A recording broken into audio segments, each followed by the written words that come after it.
वहीं दूसरी तरफ ईरान के साथ परमाणु वार्ता को लेकर ट्रंप का बड़ा बयान सामने आया है। ईरान परमाणु वार्ता से खुश नहीं हूं, इस वार्ता से, मगर वार्ताकारों को वो और समय देंगे।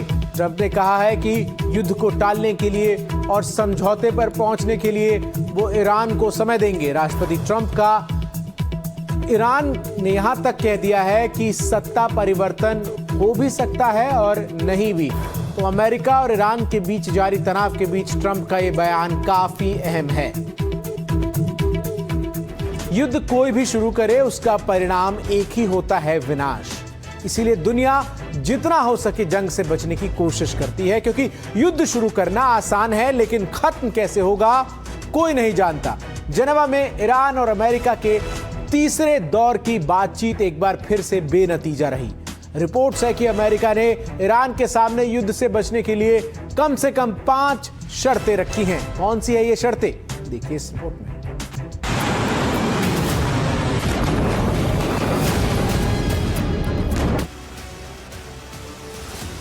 जो अमेरिका ईरानी सुप्रीम कमांडर को अनगिनत धमकियां दे चुका है, जो अमेरिका बार बार ईरान को देख लेने की, उसे मिट्टी में मिला देने की बात करता है, जो अमेरिका दुनिया के सबसे बड़े युद्धपोत को ईरान के खिलाफ तैनात कर रहा है, वो अब कह रहा है कि ईरान की मिसाइलें उसे डरा रही हैं। ईरान का मिसाइल सिस्टम घातक है और ये नुकसान पहुंचा सकता है।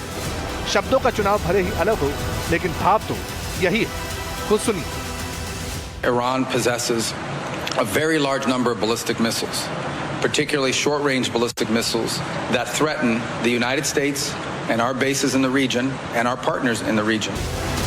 अब दुश्मन का डर क्या होता है, खौफ किस बला का नाम है? ईरान के खिलाफ अमेरिका की करंट पोजीशन क्या है, इससे साफ साफ भला और क्या कहा जाए। लेकिन सवाल है कि ट्रंप किस चीज का इंतजार कर रहे हैं। क्या ईरान की न्यूक्लियर वेपन नहीं बनाने वाली बातें तो नहीं सुनी?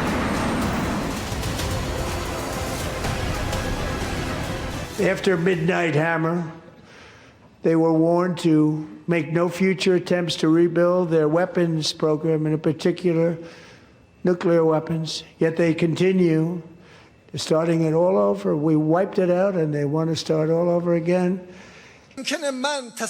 अमेरिकी समझते हैं कि मैं एक राजनेता हूं और उनकी तरह झूठ बोलता हूं, लेकिन समाज का एक धार्मिक नेता झूठ नहीं बोल सकता। जब उन्होंने ये ऐलान कर दिया है कि ईरान परमाणु बम नहीं बनाएगा, मतलब हम नहीं बनाएंगे। हम बनाना भी चाहे तो हम नहीं बनाएंगे, हमें इसकी इजाजत भी नहीं है। और फिर वो कहते हैं कि हमने न्यूक्लियर हथियार वाली बात नहीं की। अब जहां तक एटमी प्रोग्राम का सवाल है, तो अगर अमेरिका को ईरान से इतना खतरा होता तो वो अभी तक हमला कर चुका होता, जैसे पिछली बार किया।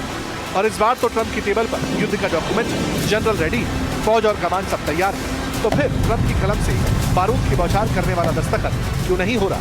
इसे लेकर कुछ रिपोर्ट सामने आई। कहा जा रहा है ट्रंप ईरान के खिलाफ पहली मिसाइल नहीं दागना चाहते। ट्रंप के एडवाइजर चाहते हैं कि अमेरिका से पहले इजराइल ईरानी ठिकानों पर हमला करे, यानी इजराइल फर्स्ट। पॉलिटिको और द जेरूसलम पोस्ट की रिपोर्ट कहती है इजराइल अकेले ही ईरान के परमाणु ठिकानों जैसे नतांज या फोर्डो पर हवाई हमला करे, और जब ईरान जवाबी कार्रवाई में इजराइल या इलाके में अमेरिकी एसेट्स पर हमला करेगा तो अमेरिका को ईरान के खिलाफ एक बड़ा और निर्णायक हमला करने का नैतिक और राजनीतिक आधार मिल जाएगा। लेकिन क्या इजराइल भी इससे इत्तेफाक रखता है? वैसे नेतन्याहू के बयान से लगता है कि वो भी वेट एंड वॉच की मुद्रा में है। आने वाला कल हमारे लिए कैसा होगा, क्या लेकर आएगा, कोई नहीं जानता। इसलिए हमें अपनी आंखें खुली रखनी चाहिए। मैंने आयतुल्ला सरकार को साफ तौर से बता दिया है कि अगर वो अपने इतिहास की सबसे बड़ी गलती करते हुए इजराइल पर हमला करते हैं तो हम उन्हें ऐसी ताकत से जवाब देंगे जिसकी वो कल्पना भी नहीं कर सकते। रिपोर्ट्स के मुताबिक ईरानी न्यूक्लियर सेंटर्स के अलावा अमेरिका बुशहर में रिवोल्यूशनरी गार्ड्स के सेंटर शाहिद यासीनी को टारगेट कर सकता है। तेहरान और इस्फहान के कमांड सेंटर्स, रिसर्च सेंटर्स और मिसाइल बेस पर अमेरिका अटैक कर सकता है। ईरान की इकोनॉमी को नुकसान पहुंचाने के लिए उर्मिया में तेल रिफाइनरी के अलावा ज़ाकमर्स पावर प्लांट भी अमेरिकी मिसाइलों के जद में है। तेहरान में सरकारी क्वार्टर के साथ साथ खामनेई वाले अंडरग्राउंड बंकर्स को हिट करने की तैयारी, जिससे ईरान में सत्ता का सिरा बदला जा सके। मुझे लगता है कि ये पूरा का पूरा एरिया जो है चारों तरफ से उन्होंने घेर रखा है, और चाहे वो वेस्टर्न से अटैक हो, चाहे सदर्न फ्लैंक से अटैक हो, चाहे समुद्र से हो या मिडिल ईस्ट के जो उनके एयर बेसेज हैं वहां से हो, उन्होंने सारे स्ट्रैटेजिक टारगेट्स अपने बना रखे हैं जिनके ऊपर वो अटैक करेंगे।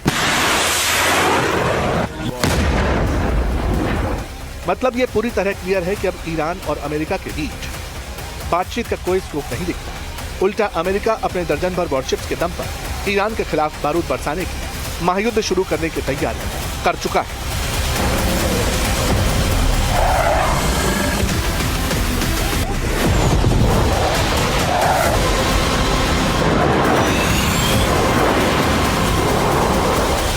अब जहां तक अमेरिका का सवाल है, तो युद्ध को लेकर अमेरिका की नीति रही है पहले आधार बनाओ और फिर बारूद बरसा दो। और इस बार तो अमेरिका ये भी कह रहा है कि ईरान उसके दहलीज तक पहुंचने वाली इंटरकॉन्टिनेंटल बैलिस्टिक मिसाइल बना रहा है। Trying to achieve intercontinental ballistic missiles. For example, you've seen them try to launch satellites into space. You've seen them increasing the range of the missiles they have now. And clearly they are headed in a pathway to one day being able to develop weapons that could reach the continental U.S. They already possess weapons that could reach much of Europe already now as we speak. इसका मतलब यह है कि America किसी सूरत Iran के missile programme को पनपता हुआ आगे बढ़ता हुआ नहीं देख सकता और यही इजराइल में चाहता है।